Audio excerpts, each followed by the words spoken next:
রাজনৈতিক কর্মসূচি সেভাবে তো কেশিয়ারিতে হয়নি, তো হয়েছে এসছি, করছি, আগেও করছিলাম, কম করছিলাম, এবারে পুরোপুরি নেমে গেছি মাঠে। দলীয় আচরণবিধি লঙ্ঘনের দায়ে সাসপেন্ড, পরে সিআইডির হাতে গ্রেপ্তার। দীর্ঘদিন বাদে ফের তৃণমূলের রাজনৈতিক ময়দানে কেশিয়ারির নেতা ফটিক রঞ্জন পাহাড়ি। দলের মহিলা সংগঠনের অঞ্চলে আচল কর্মসূচিতে যোগ দিলেন বিতর্কিত ওই নেতা।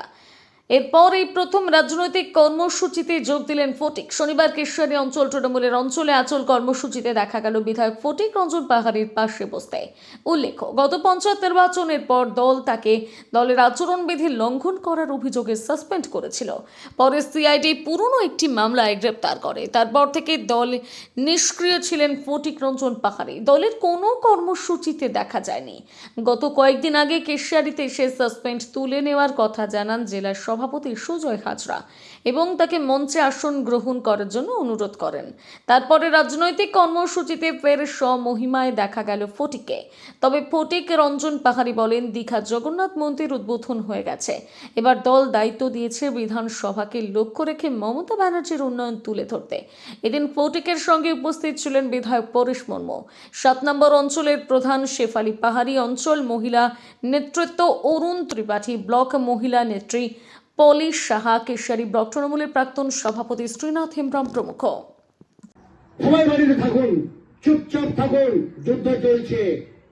কে না বলে আগামীকাল এদিকেও হয়তো আক্রমণ হতে পারে, গোলাগুলি হতে পারে।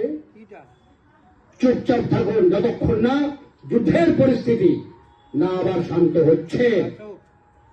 যারা সরকারি চাকরি করে তাদের সবার ছুটি বাতিল করা হয়েছে, অফিস খোলা আছে। কোন রকম কোনো কিছু ঘটনা ঘটলে তারা ছুটে আসবেন, ব্যবস্থা গ্রহণ করবেন। আপনাদের উচিত কি, আমাদের উচিত কি, সরকারের সঙ্গে সহযোগিতা করা, পিস শান্তি মেনটেন করা। রাজনৈতিক কর্মসূচি সেভাবে তো কেশিয়ারিতে হয়নি, তো হয়েছে এসছি, করছি, আগেও করছিলাম, কম করছিলাম, এবারে পুরোপুরি নেমে গেছি মাঠে। খবরই আছি, আমি তো কোনোদিন বৃহত্তম পদে কেশিয়ারিতে ছিলাম না।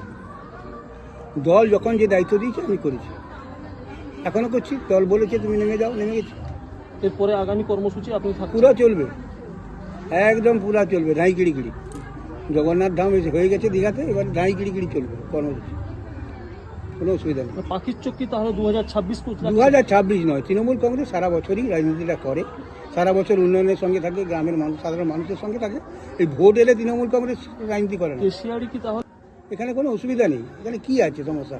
সমস্যা ওগুলো কোনো সমস্যা নয়, সমস্যা সব ভোট বাক্সে ঠিক হয়ে যাবে। বারবার তো নিজে তো গোষ্ঠীদ্বন্দ্ব থাকে, সংসার বড়, সমস্যা থাকবে, ভুল বোঝাবুঝি থাকবে, ঘাত প্রতিঘাত থাকবে, তার মধ্য থেকে বেরোতে হবে। এটাই তৃণমূল কংগ্রেস।